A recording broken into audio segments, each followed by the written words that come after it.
What's going on? Next project today we have is going to be converting this 1970 Mustang manual steering over to power steering.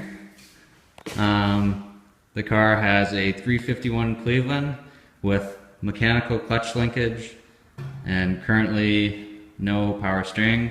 So we got all the necessary parts to convert it over to power steering, and we'll show you how to completely do that. So there's the mechanical clutch linkage in there and the old steering box, and this is where the power steering pump would go. Alright, so here's all the parts laid out. We have completely, and we put together a little list so it's easy to follow. It's just a quick look over of the list and all the part numbers and all the parts. So we've got this 3-groove crankshaft pulley. Its part number is D0AE6312C. Got this power steering pump pulley, 7AA is that part number. This power steering pump bracket, it's specific to the 351 Cleveland and the Boss 302. It's part number DOZA3A732-A. Correct power steering pump for 1970 Mustang HBA-CC is the pump part number. Four-turn steering box, SMB-K is its part number. Pitman arm, C9ZA-3590-A. I got this bracket with the insulator for the power steering hoses. Here's a drop bracket for the slave cylinder power steering ram. Note that this is a drop bracket to clear the headers. If you have stock manifold, stock exhaust, you'd need the stock bracket for that. Got the Bendix control valve, power steering ram, or slave cylinder, whatever you want to call it. This center link here, note that this center link is for a 70, different than a 69. It's got larger holes for the tie rods, so you can't just swap out a 69 with a 70. And the idler arm. As far as hoses go, there's 5 hoses.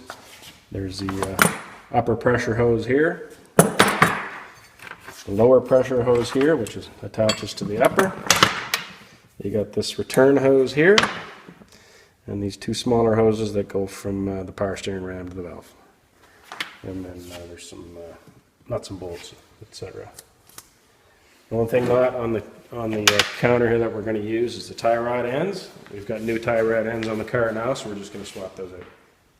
We've got this 69 Boss 302 here, and it already has power steering, so we're just going to show the setup real quick so we have an idea of what it looks like and where everything goes.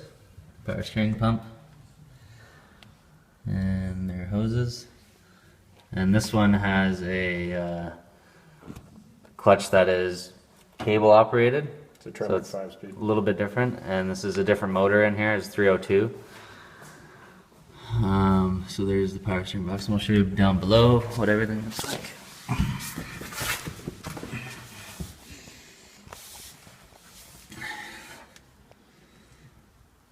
So here, and there's the power steering.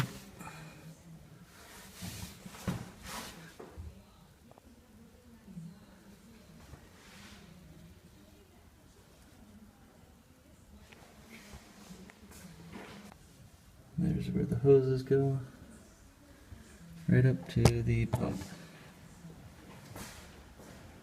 Okay, so the first thing that we're going to do is undo the mechanical clutch linkage, that bracket, the black bracket right there. We're going to undo the cotter pin at the top and the springs at the bottom, so it just flops around so we have access to the rag joint and to be able to take out the steering box easily.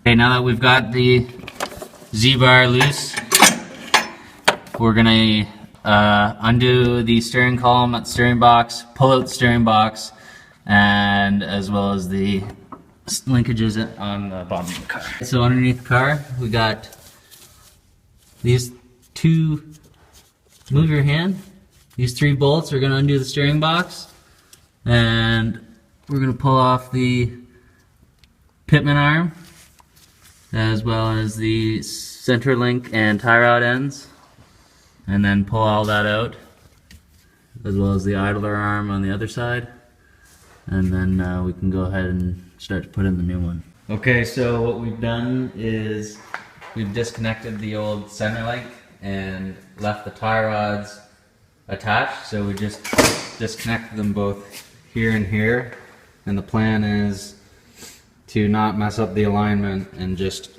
stick in the new one and not have to get it realigned. So this is the old one, and then the new tie rod ends will just stick in here, and then this one comes with a new idler arm, so it should just be plug and play.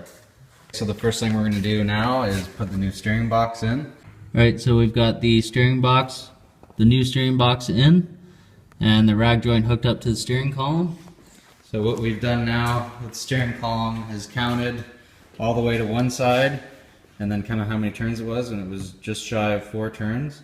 So we put it at halfway, so 2 more turns back from the complete far right. So it should be centered now. So when we go to hook up the pitman arm, it should be centered for the center link. Alright, so in order to get the power steering ram drop bracket on, there's these 2 holes in the bottom side of the driver's side frame rail that have these nut shapes in them, but they don't have threads in them. So we've got these crush nut sleeves that are supposed to go in here that look like this. They got threads in them, and they don't fit in here, but we're gonna have to drill them out so they fit just barely, and then we'll be able to put the bracket on with the bolts, and it should crush right into the frame. Alright, so we've got the pitman arm on, torqued to 150 foot-pounds, and we've got one of our crush nuts in. The other one was not working out so well, so we had to weld a nut to the frame. Maybe a little bit ugly, but it does the job.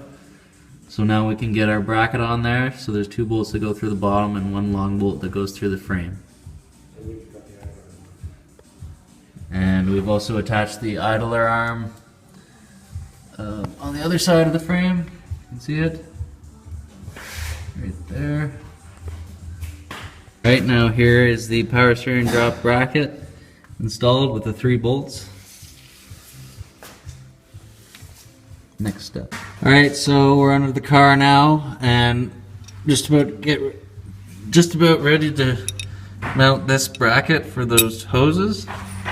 And notice that this is the correct location where it goes, but there was 2 layers of metal here. One had an outprint of the circle where the hole should have been, so I had to drill those 2 out because the way the bracket is, there's 1 hole in the bracket like this, 1 hole in the bracket, and then 1 tab where it gets aligned. So it's going to go like that, and then we'll put our bolt through there, and then on the bottom of this bracket is where those hoses go. Alright, we're getting ready to mount the power steering pump here. We're going to have to move this coil because that's where the pump is going to go around this area. So we'll take that off and then we'll get the power steering unit mounted up. How the setup goes for the power steering brackets. This bracket is aligned like this, so you can tension your pulley. Okay, a little update. What we had to do, since the way that this motor was set up with just an alternator and the fan and no power steering, we had the fan on there with a spacer behind the pulley to bring it out and line it up with the alternator. So we had to pull the fan off, but in order to get the fan off and the fan bolts out, we had to pull the rad out. So the rad is out now, and then we realigned our top pulley so it's back more now. And here's the pulley setup currently. So the power steering pump runs off of the fan and the crank pulley, and then the alternator runs just off of the crank pulley. So now what we're going to do is test to see if it can steer left and right completely without hitting anything. And then we'll fill up the power steering pump with fluid, put the rad back in, and test it. Alright, so we've got the rad back in and filled it up and everything buttoned up in the engine bay, and put some power steering fluid in the pump. Yeah, type F power steering fluid. And now we'll take a look underneath, see everything completed. There's the drop bracket and how the hoses are run, and that mounting bracket up to there.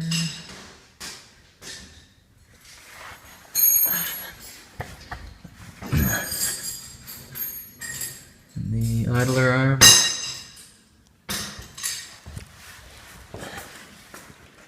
How it's situated.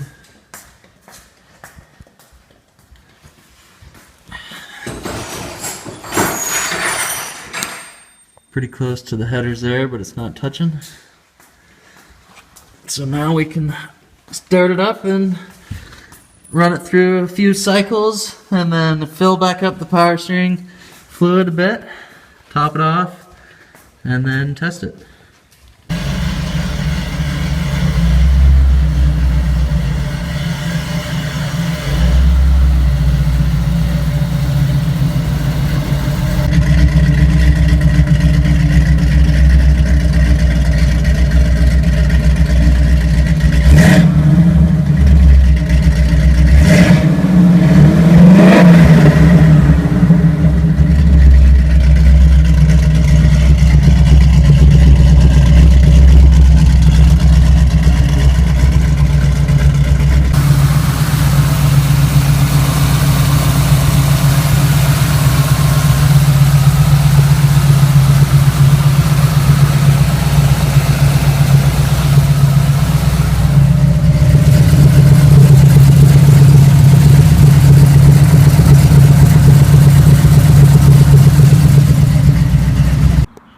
Alright, we finished up the power steering swap now, and did a little bit of test left and right in the driveway. It's a little too early in the season to get out driving on the roads, so we'll have to wait for that.